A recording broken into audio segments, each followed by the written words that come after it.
Bem-vindo a Flatland.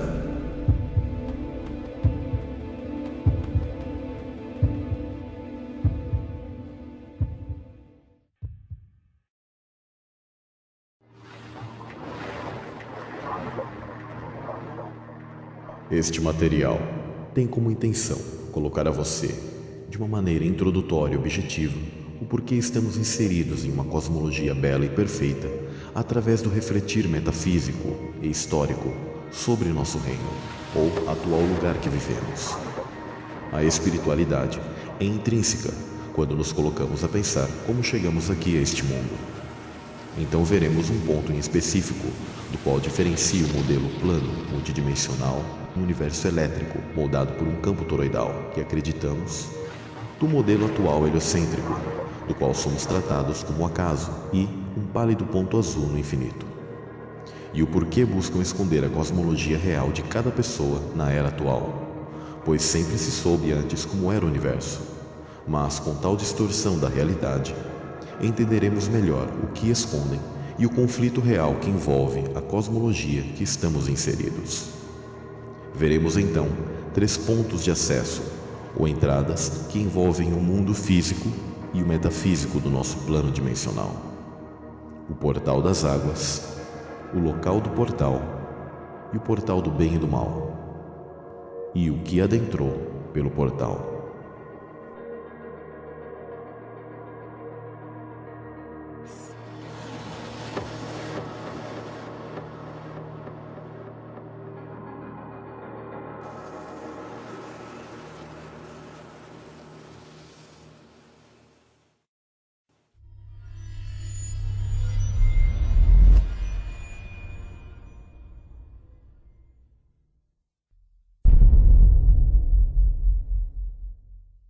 Cosmologia da Terra plana.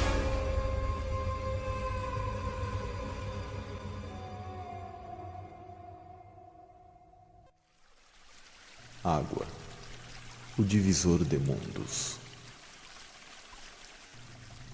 Ela é o solvente universal. Representa, em média, 70% do nosso corpo. Símbolo para a existência da vida. Nas Escrituras, em Gênesis, temos a narrativa da criação. Vemos Deus criando o domo, a terra, o sol, lua, estrelas, animais.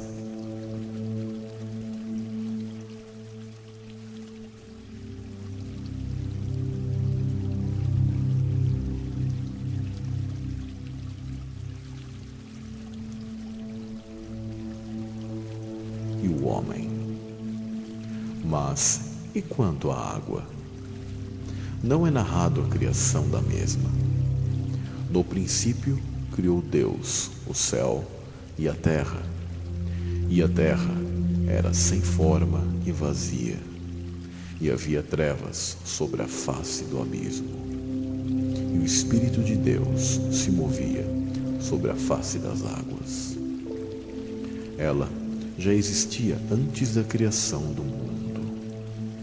São conhecidas como águas primordiais e continuarão a existir no novo céu e na nova terra. E mostrou-me o rio puro da água da vida, claro como cristal, que procedia do trono de Deus e do Cordeiro. Mas uma característica que a água possui é pouco divulgado. Ela está presente na divisão de mundos e dimensões.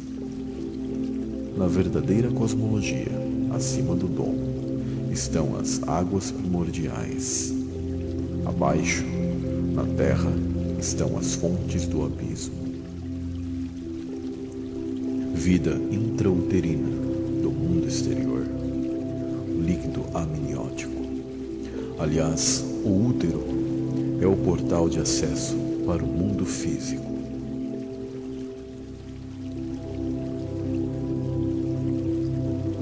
Nós sabemos que o Messias Salvador, antes de vir ao mundo natural, ele era um ser espiritual. Antes dele surgir no ventre de Miriam, Tudo foi perfeitamente calculado para ele passar pelo portal das águas e se encarnar. O Verbo se fez carne.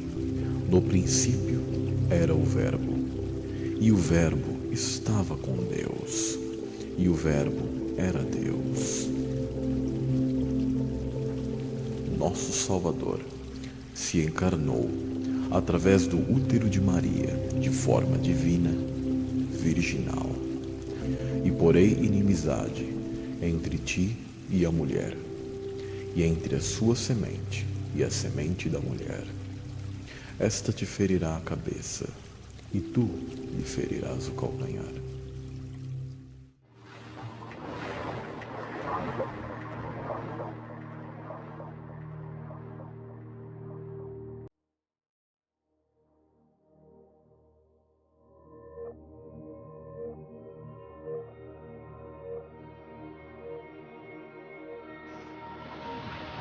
Diversas culturas apontavam para um Messias que viria a esse mundo, um escolhido que uniria a dimensão terrena com a dimensão celestial. Assim como nós, Cristo passou pelo primeiro portal, o portal das águas, do ventre de uma mulher, para atuação no mundo físico.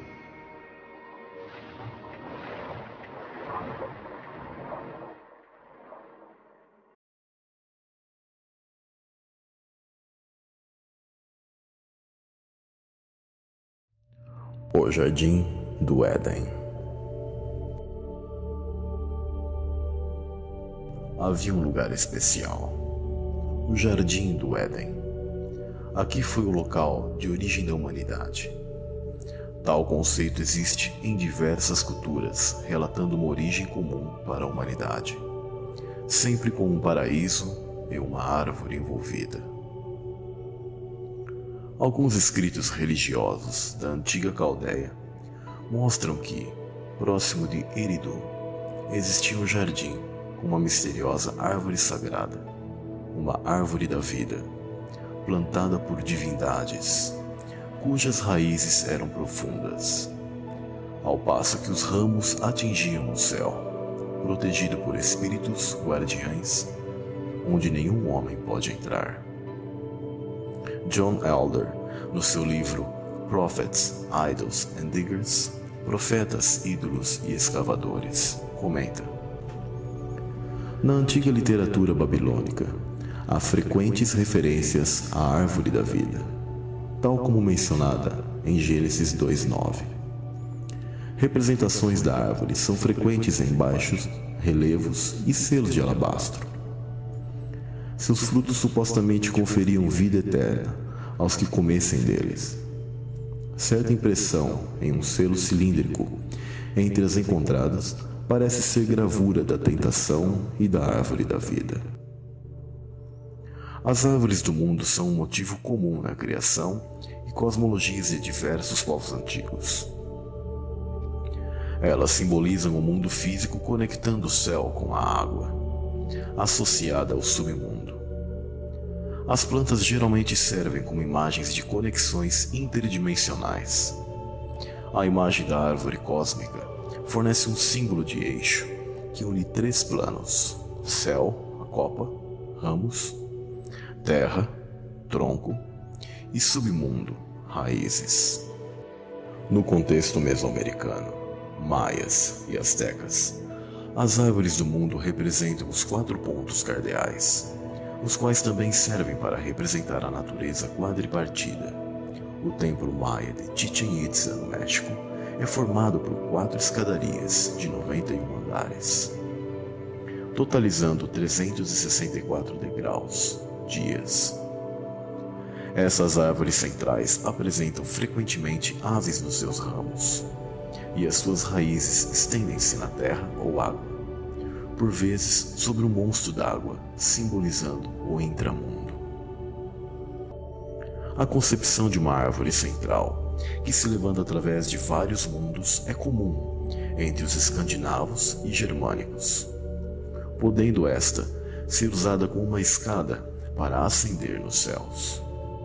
Na mitologia nórdica, Yggdrasil é uma árvore colossal. Localizada no centro do universo, ligava os 9 mundos da cosmologia nórdica, cujas raízes mais profundas estão situadas em Niflheim, um mundo sombrio onde ficavam várias árvores assombradas, e o solo onde não se produzia nada, escuridão profunda com gigantes e terríveis monstros. O tronco era Midgard, ou seja, o mundo material dos homens.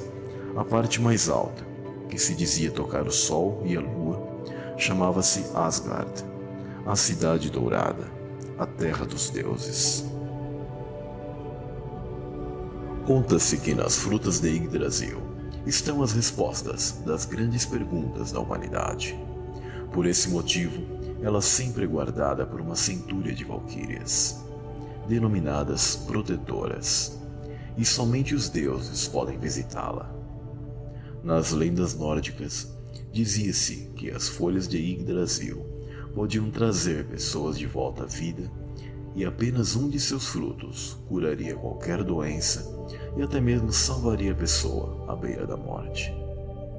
São numerosos os relatos de diversas civilizações onde havia um paraíso original e um casal.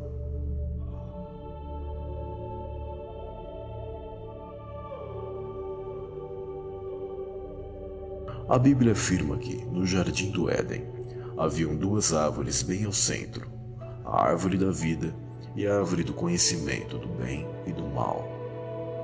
O Criador deu domínio e autoridade ao homem na terra. Também ele ordenou para nunca comerem do fruto da segunda árvore, orientando Adão para que guarde o jardim. Mas guardar do quê ou de quem? Alguém poderia entrar e tomar o domínio e autoridade dada ao homem. E isso se deu pela desobediência, quando Adão e Eva comeram do fruto proibido. Eva foi seduzida pela serpente e ofereceu o fruto a Adão. Então a serpente disse à mulher: certamente não morrereis. E viu a mulher que aquela árvore era boa para se comer e agradável aos olhos, e árvore desejável para dar entendimento.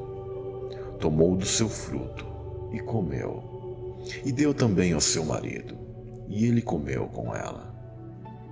Então foram abertos os olhos de ambos, e conheceram que estavam nus, e cozeram folhas de figueira, e fizeram para si aventais. Assim, houve a queda da humanidade. Observem que a mesma palavra, guardar, de Gênesis 2,15, foi utilizada em Gênesis 3,24, para que os querubins evitem o acesso do homem para o jardim. Sem árvore, sem acesso, sem mundo espiritual, sem vida eterna. Houve um ato de amor e graça do Criador, quando mesmo proveu um meio de expiação do pecado através do sacrifício. O homem passou a ter acesso ao conhecimento do bem e do mal. Devido à desobediência e à perda do acesso à árvore da vida, nascia no homem o desejo de voltar ao estado original. Todas essas tentativas foram por esforço próprio, mas sem o Criador. O sonho de chegar aos céus novamente continuou até os nossos dias. Programas espaciais são truques para enganar a humanidade e dar mérito num modelo humanista afastado do Criador.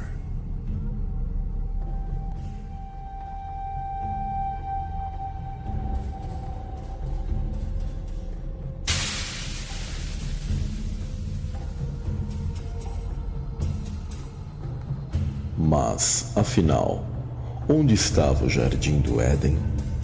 E qual a ligação com a Terra plana? O que os governos escondem de nós em relação ao Éden?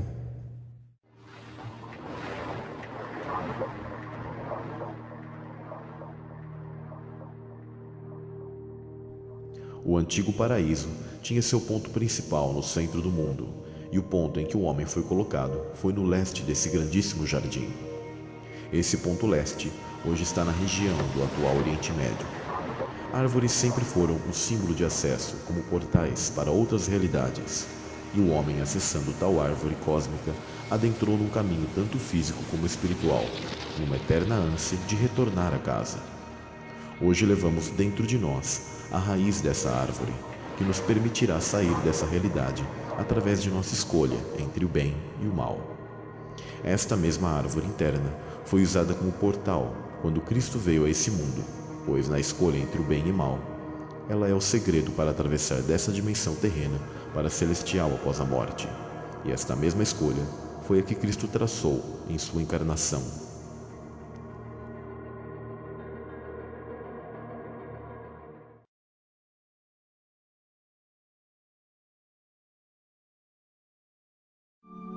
Encontrei os mapas que deviam se ver com detalhe. Monte Urbano. Esse mapa manuscrito do mundo foi publicado em Milão em 1587 e editado em 1589. Podemos ver claramente outras terras na borda sul. No centro das Ilhas Vargas, mas um tipo de tinta azul parece ter sido colocada em cima. É muito estranho.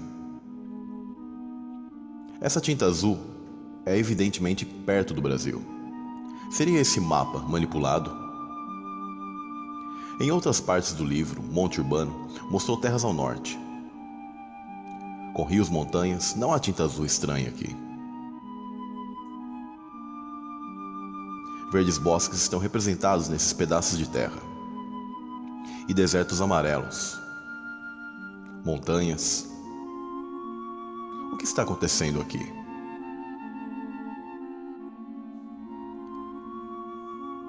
Aqui ele escreveu Terra do Fogo, The Land of Fire. Na Argentina escreveu A Região dos Gigantes.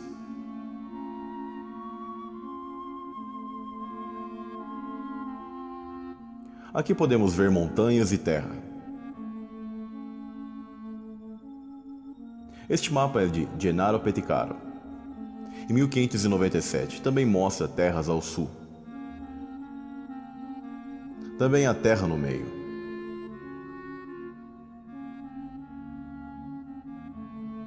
Esta área etiquetaram Círculo Antártico e mostra estranhos animais maravilhosos. Talvez animais exóticos como os cangurus e os koalas provêm destas terras. Este é o mapa de Cornelius de Iones, também dos anos 1500.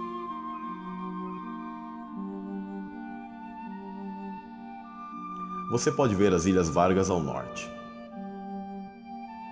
Se dermos zoom, podemos ver nomes de lugares e rios. É uma terra que tem sido explorada. Este mapa mundial de 1969 mostra terras ao norte, com montanhas e rios.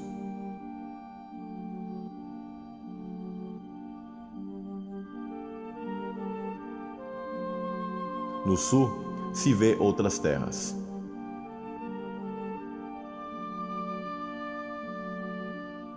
E num canto, também se vê estas ilhas ao norte.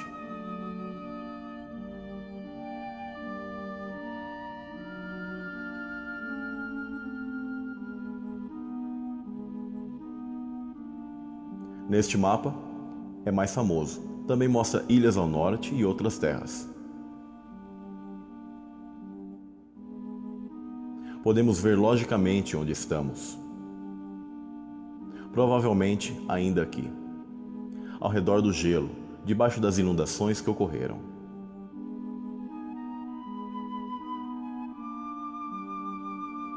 Um russo diz que há uma montanha magnética no centro, chamada Rupes Nigra, e diz que tinha propriedades magnéticas. Aqui há outros mapas que mostram estas ilhas do norte.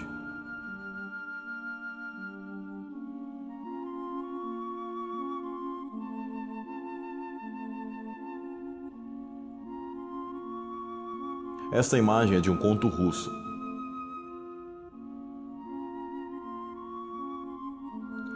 Esta foi encontrada no sítio web russo parecido.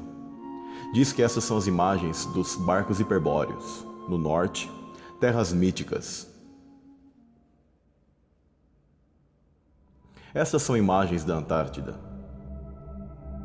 Nos disseram que são cortes naturais no gelo.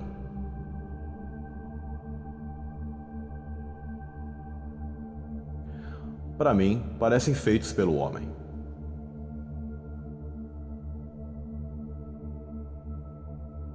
O que são estas fendas?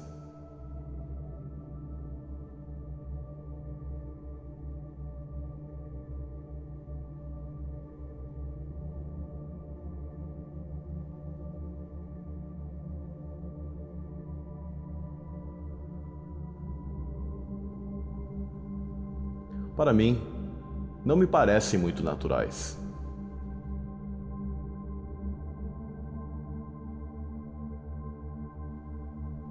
O que fazem lá?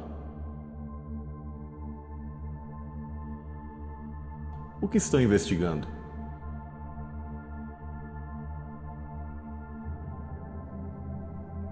Há muita maquinária e projetos nessa área.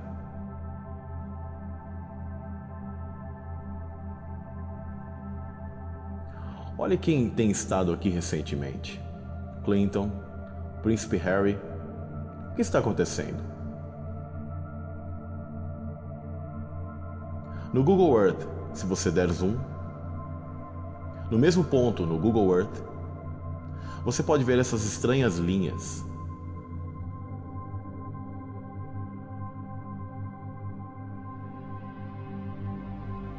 Isso é montagem.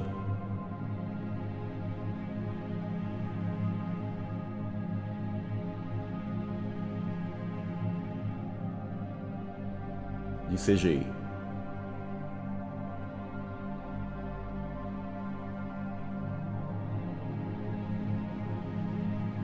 Isso é muito estranho.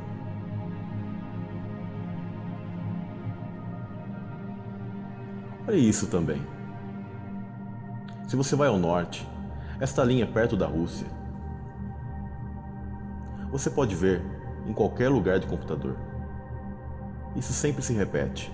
Se você der zoom nessa ilha, você encontrará esta linha.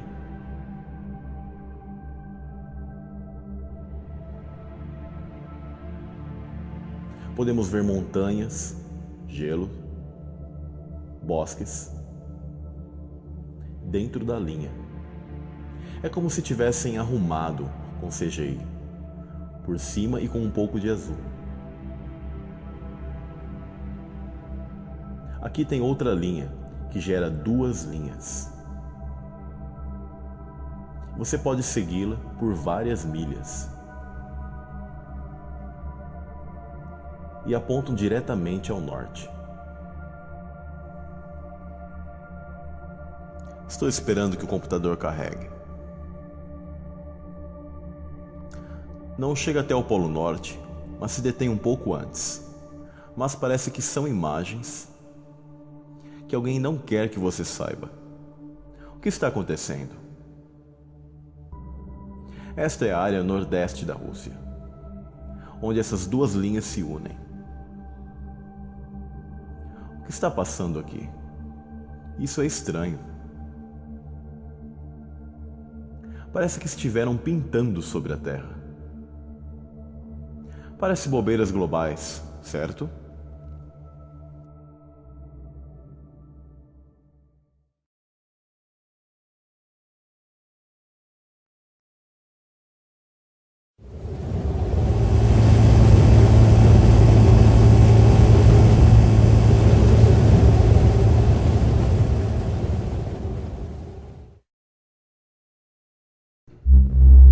Com o ressurgimento da cosmologia da Terra plana, muitos questionamentos começaram a vir à tona sobre a real cartografia do nosso mundo.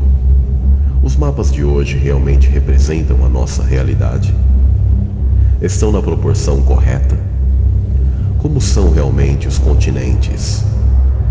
Existiram microcontinentes, ilhas ou locais ocultos nos mapas? Todos sabemos que os governos estão ocultando algo na Antártida, Porém, não só a Antártida é envolta em mistérios. Pouco foco se dá ao centro-norte. Outro local que possui características tão importantes quanto a Antártida é o Monte Meru.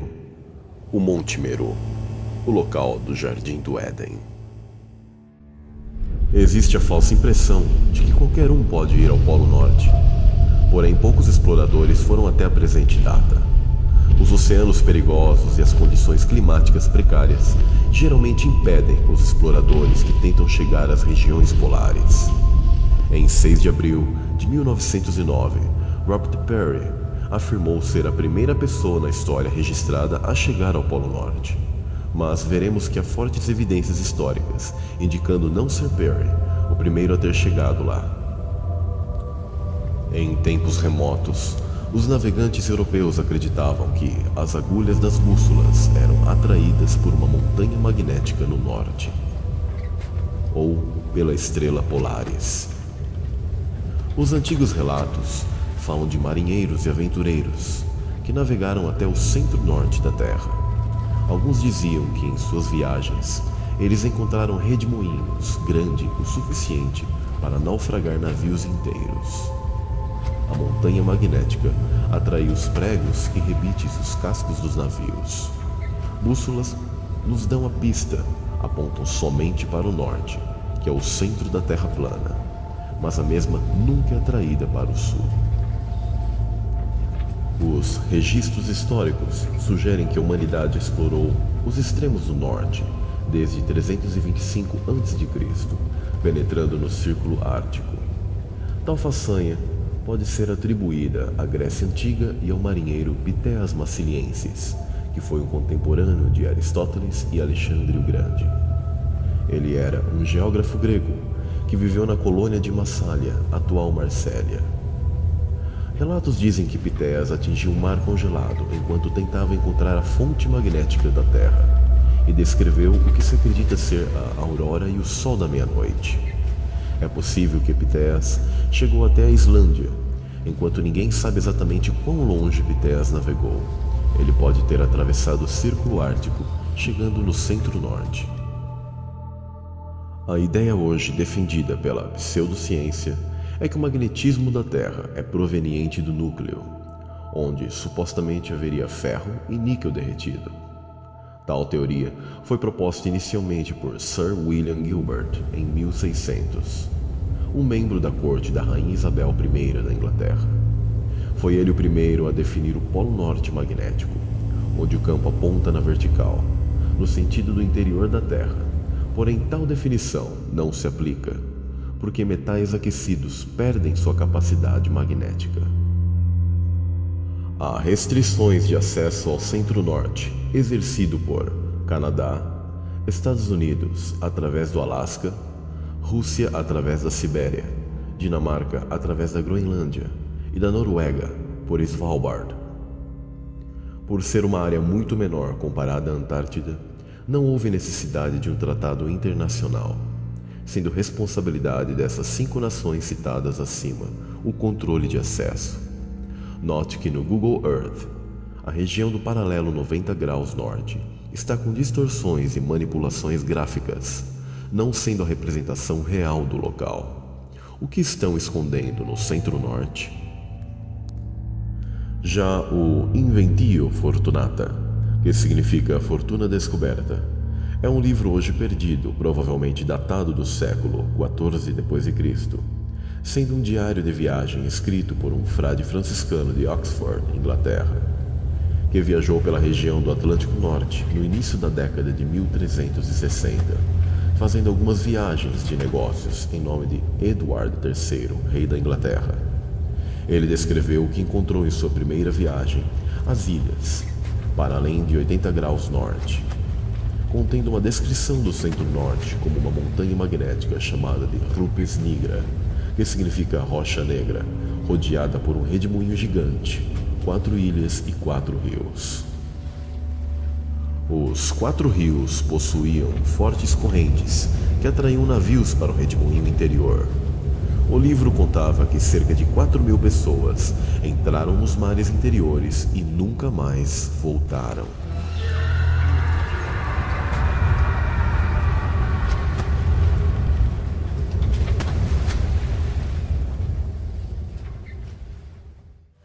Infelizmente, quando os exploradores do Atlântico procuravam informações na década de 1490, o Inventiu já havia desaparecido.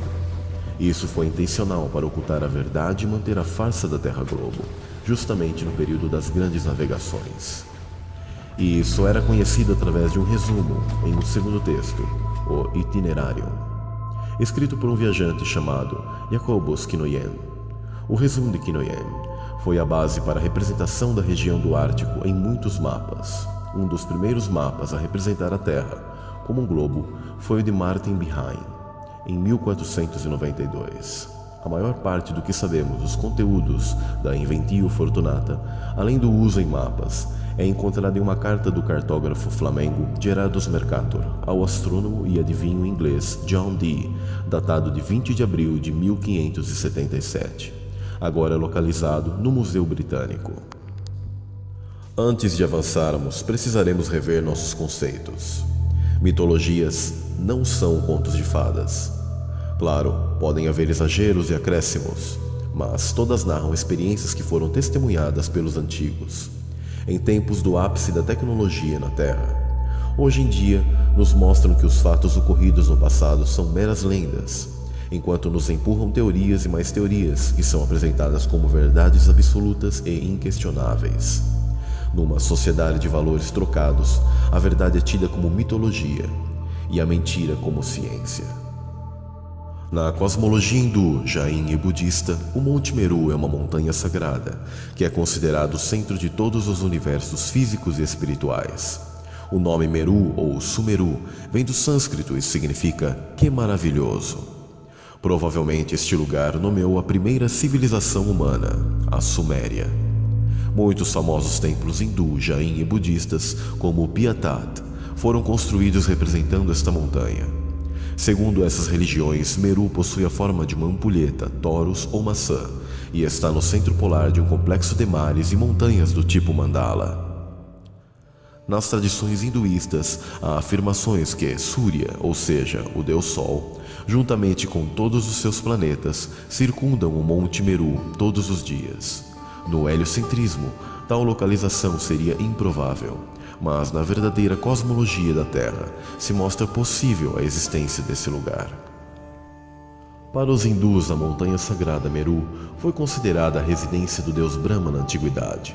O monte possui 4 bordas com terraços, cada um mais amplo do que o de cima. O primeiro terraço constitui o paraíso dos 4 grandes reis e é dividido em 4 partes: norte, sul, leste e oeste. Cada seção é governada por um dos 4 grandes reis, que se deslocam para o exterior do mundo, que eles supervisionam. Podemos ver uma grande semelhança com aquilo que é narrado nas Escrituras. E depois dessas coisas, vi 4 anjos que estavam sobre os 4 cantos da terra, retendo os 4 ventos da terra, para que nenhum vento soprasse sobre a terra, nem sobre o mar, nem contra árvore alguma.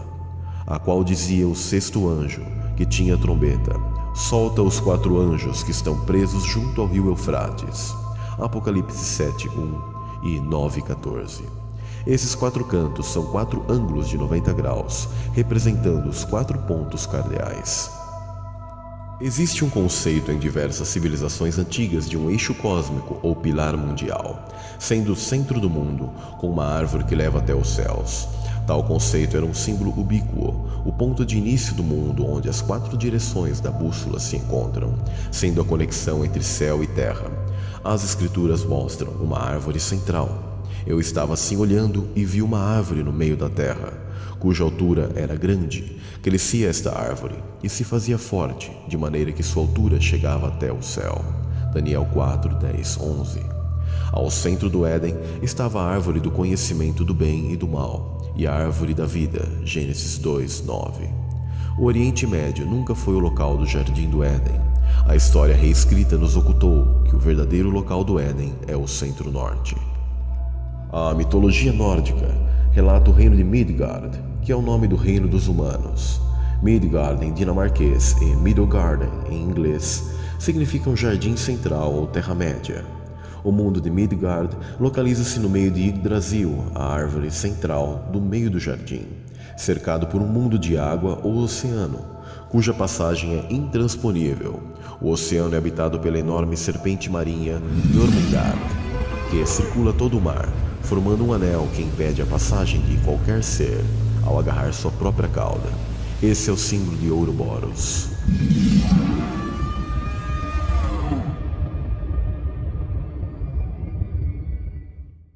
Midgard é representado como sendo um mundo intermédio entre Asgard e Niflheim, respectivamente o paraíso e o inferno nórdicos. Em Midgard está o Manheim, que é o lar dos homens. Midgard será destruída na Batalha de Ragnarok, a batalha final, que terá lugar na planície de Vigrid. Nessa batalha, Jormungand, a gigantesca serpente que habita o oceano, irá levantar-se e envenenará a terra e o mar. Seria essa visão cosmológica um insight dos nórdicos sobre o que o livro do Apocalipse relata sobre a terra, planície de Megido, dragão vermelho e as bestas que emergem da terra e do mar? Tanto Iventio Fortunata quanto os nórdicos falavam que o rio sagrado Agartha está no centro da terra, sendo suas águas provenientes do céu, fluindo diretamente do trono de Deus, como um tubo feito de cristal, transparente do firmamento, estendendo-se da terra até o céu. Agartha alimenta os 4 rios sagrados da terra e são narrados na Bíblia como pertencentes ao Jardim do Éden: o Pishon, Gihon, Tigres e Eufrates. Gênesis 2:10. E saiu um rio do Éden para regar o jardim, e dali se dividia e se tornava em 4 braços. Ainda segundo os nórdicos, as águas de Agartha reabastecem a cada 12 horas. De acordo com eles, esta seria a causa das marés. Entre estas 12 horas, os redemoinhos e sumidouros subterrâneos drenam o excesso de água. Todos os rios vão para o mar, e contudo o mar não se enche. O lugar para onde os rios vão, para ali tornam a eles correr. Eclesiastes 1:7. As marés não podem ser explicadas cientificamente pela gravidade da Lua, e sabemos que esse fenômeno ocorre 2 vezes por dia e não possui ação sobre lagos e mares fechados como o Mar Cáspio. Magneticamente, o centro-norte da Terra plana é o polo negativo, atraindo a parte norte da agulha de uma bússola. Já na borda ao sul é o polo positivo e atua repelindo a parte norte da bússola. Eletricamente, o centro-norte é um cátodo de carga negativa e a borda ao sul é um ânodo positivo. Os oceanos possuem todos os elementos como sal e ouro para atuarem como ponte salina, que transporta os elétrons do sul para o norte, interagindo com o domo.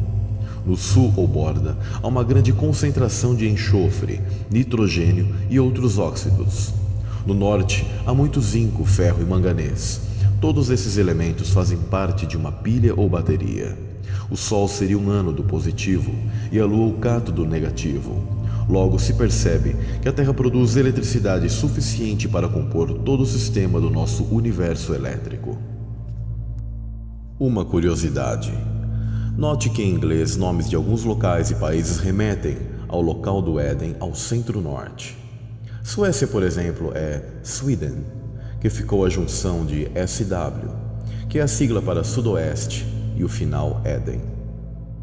Groenlândia, por exemplo, é Greenland, que é a junção da palavra verde mais terra, terra verde. Em outras palavras, nome hoje muito estranho para uma região totalmente de clima frio e coberto de gelo a maior parte do ano. Também se percebem palavras como escondido em inglês, do qual soa como um anagrama, hidden, que seria o verbo to hide, mais a palavra Eden, que é Éden em português, do qual remete naquilo que chamamos de programação de linguagem secreta, e teria seu significado mais preciso como o Éden escondido, hidden.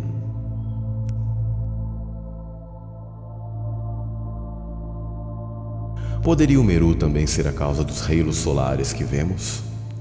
Pode-se questionar as atuais condições climáticas da região, contrastando com a necessidade de um clima quente para se ter um jardim.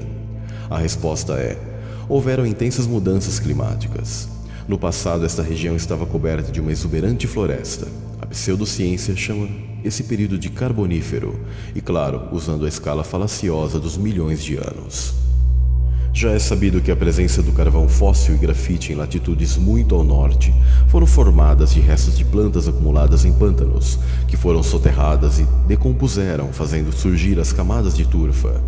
O conteúdo atmosférico do oxigênio também atingiu seus níveis mais altos na história geológica, com 35% em comparação aos 21% atuais, permitindo o gigantismo em plantas, vertebrados e invertebrados. Aliado a uma maior pressão atmosférica, que era 2 vezes superior às de hoje, fizeram que houvessem temperaturas mais elevadas, permitindo a existência de densas florestas em latitudes muito ao norte, no que hoje estão as zonas temperadas e frias. Provavelmente, o monte que Jesus esteve com Satanás foi o Monte Meru, no centro-norte. Nesse local, onde caiu o primeiro Adão, poderia ser ideal para fazer tentar cair o segundo Adão. Novamente, o transportou o diabo a um monte muito alto, e mostrou-lhe todos os reinos do mundo e a glória deles. E disse-lhe: tudo isto te darei se prostrado me adorares. Então disse-lhe Jesus: vai-te, Satanás, porque está escrito: ao Senhor teu Deus adorarás, e só a Ele servirás.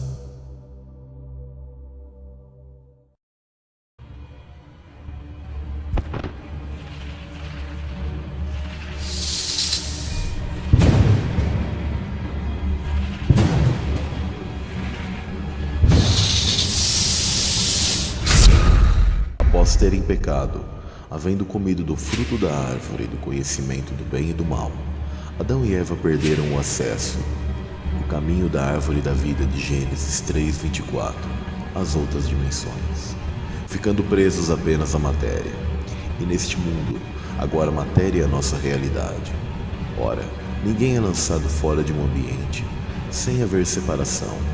Aqui entra a cosmologia da Terra plana. As portas do céu no domo ficaram fechadas, impedindo a saída do homem desse plano físico.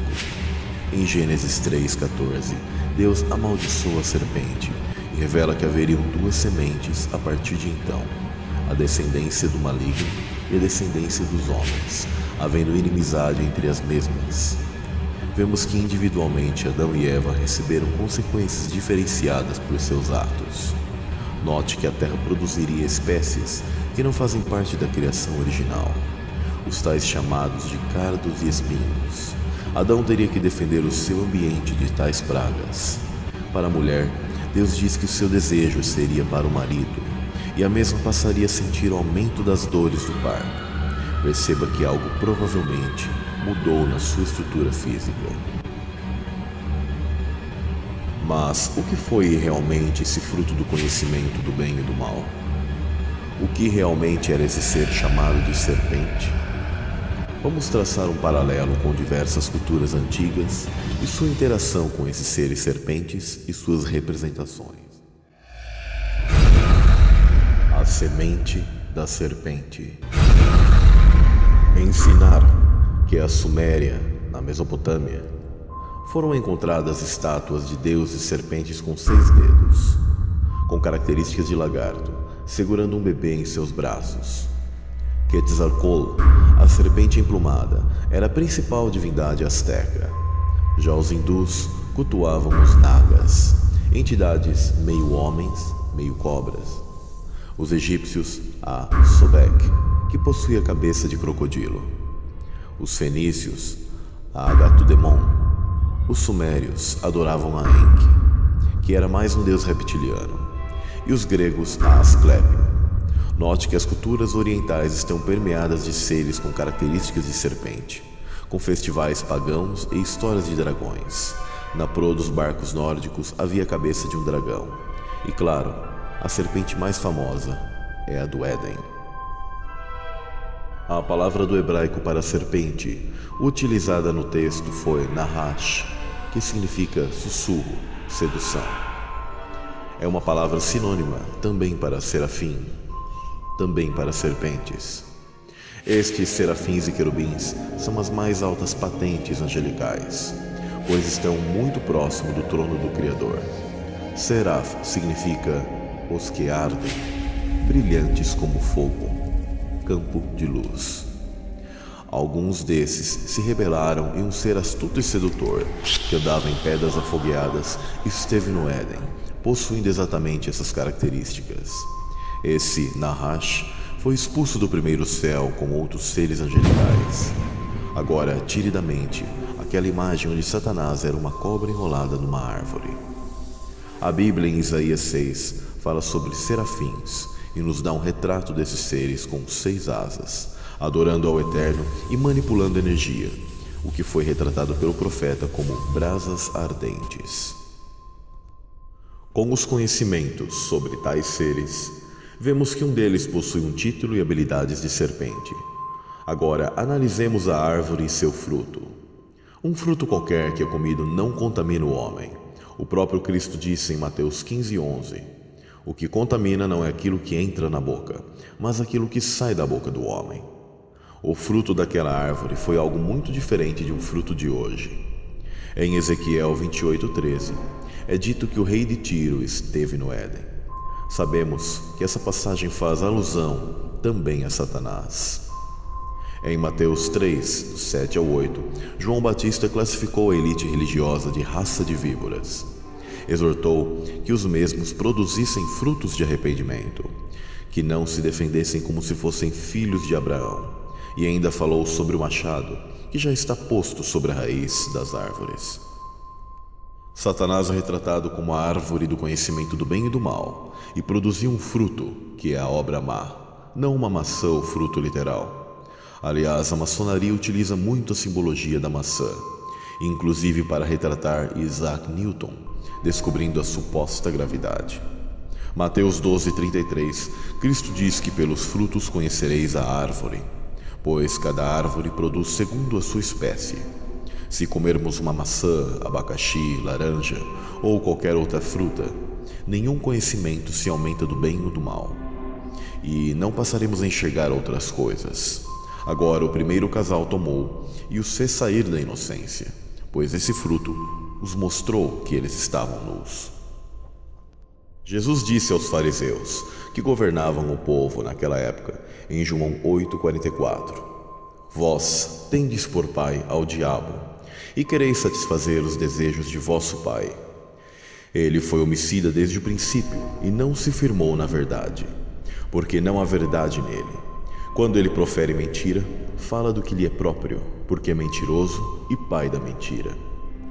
Essa resposta foi para rebater a declaração feita pelos fariseus no verso 41. Nós não somos nascidos de fornicação. Temos um pai, que é Deus, e Jesus disse que se fossem filhos de Abraão, fariam as obras dele. Quem é homicida desde o princípio? Adão? Claro que não. É Caim. Gostamos de espiritualizar as passagens, porém Cristo disse que os fariseus não são da linhagem de Abraão. Está claro que está se referindo aos filhos, segundo a carne, os descendentes. Jesus negou essa origem deles e declarou uma outra origem, um outro pai. O motivo dos fariseus terem falado sobre a fornicação e sua suposta origem é porque eles sabiam muito bem qual foi o pecado original cometido no Éden e suas consequências das duas linhagens.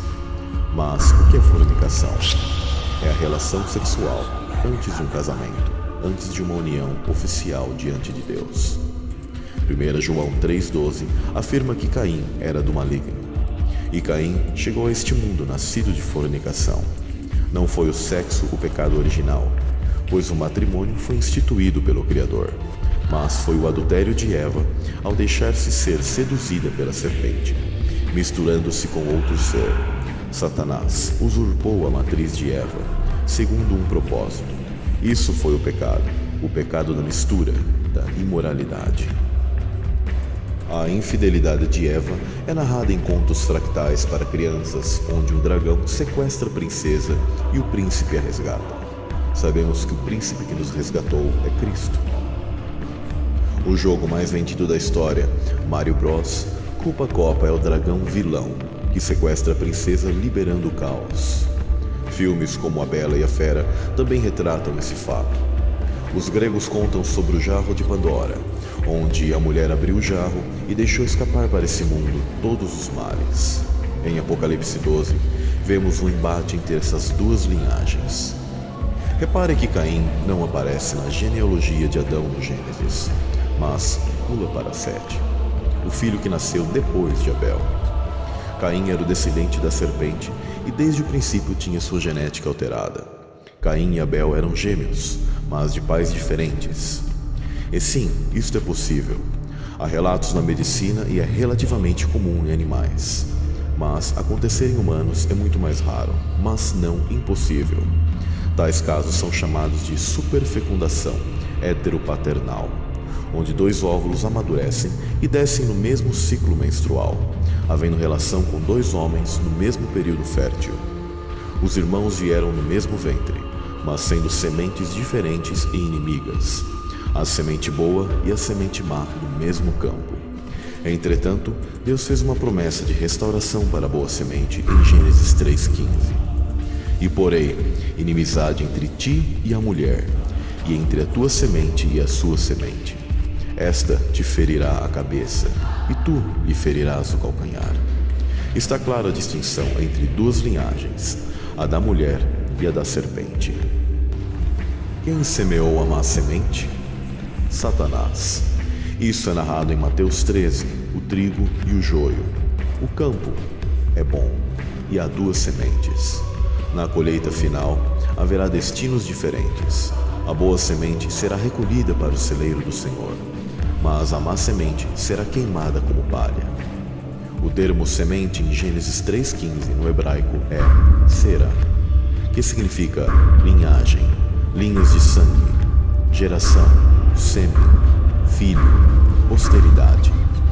Não como uma descendência espiritual, mas seres viventes biológicos, físicos, com uma interação física neste mundo. Isso é semelhante a Cristo, que se manifestou entre nós em carne e ossos.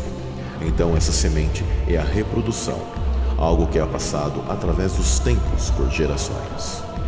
Para as sociedades secretas, a maçã simboliza o Taurus, e cortada na horizontal representa o pentagrama.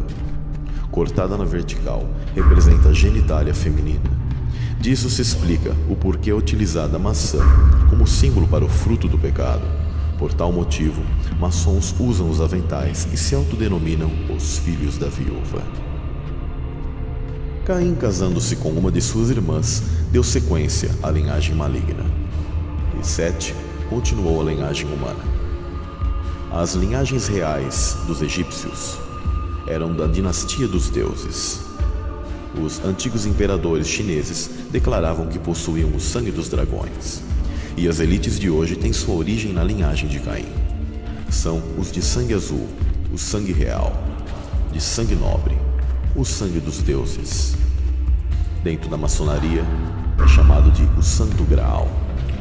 Tais elites e ocultistas sabem tão bem disto que criaram o personagem das HQ e filmes, Superman, um deboche de Cristo, onde é representado em seu peito uma suposta letra S, mas que na verdade é a serpente.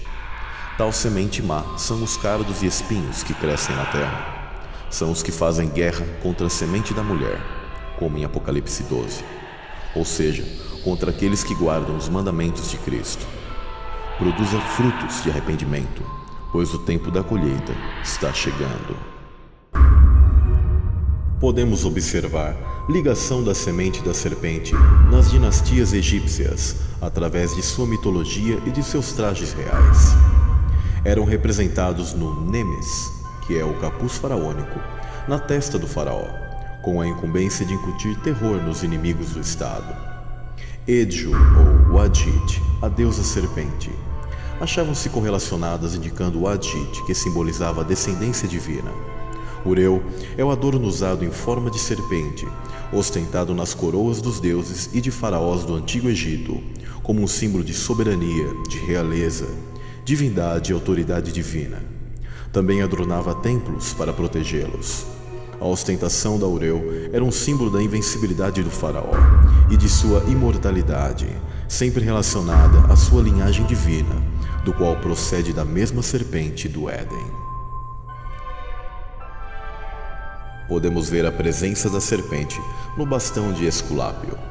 O principal símbolo de Esculápio é um bastão ou cajado, com uma serpente enrolada, que muitas vezes tem sido confundido erroneamente com o caduceu, que possui duas serpentes. A origem do símbolo é muito antiga, anterior aos gregos. Mais de 5.000 anos atrás, os mesopotâmios usavam um bastão com uma serpente, com o emblema de Nindidzida, o deus da fertilidade, do matrimônio e das pragas.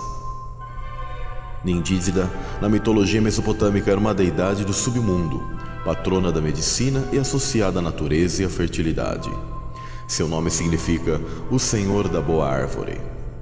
Nos mitos sumérios, ele aparece como guardião do palácio de Anu, junto com Dumuzi. Era representado como uma serpente com cabeça humana. Seus símbolos eram duas serpentes enroscadas em torno de um bastão, como no caduceu mercuriano, ou uma serpente chifruda.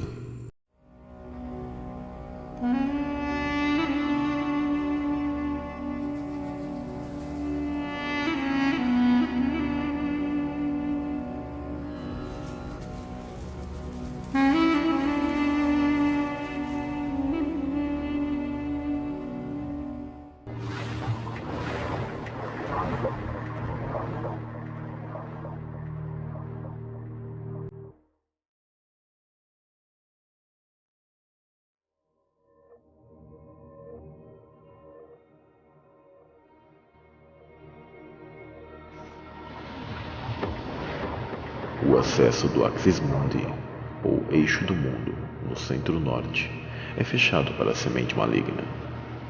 E eles não possuem o acesso à árvore da vida, que é a escolha, o livre-arbítrio, pois já traçaram sua escolha. O máximo que puderam fazer foi adentrar pelo portal das águas, que é nascer nesse mundo físico, através do útero de uma mulher, assim como Cristo o fez. Cristo nos mostrou como proceder e acessar nossa árvore da vida interna através do amor, e nos abriu novamente, após a morte, a chance de ressurreição para herdar a vida eterna que perdemos. Atravessando o portal da árvore da vida, rompendo a cúpula terrestre e tendo acesso às dimensões superiores.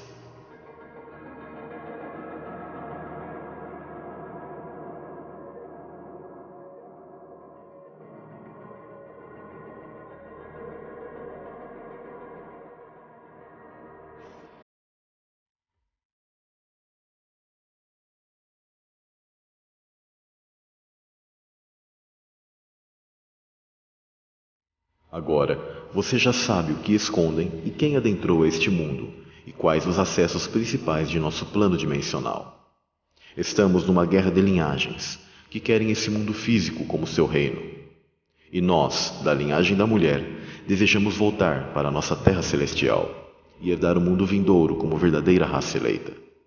A cosmologia da Terra plana é uma batalha entre Israel espiritual transcendente, que possui uma Jerusalém celestial, contra a Babilônia transcendente espiritual de uma raça de víboras e entidades más, que buscam nesta Jerusalém física, neste mundo caído, se estabelecer e lutar contra o retorno do Rei, do único Messias, que sempre rejeitaram.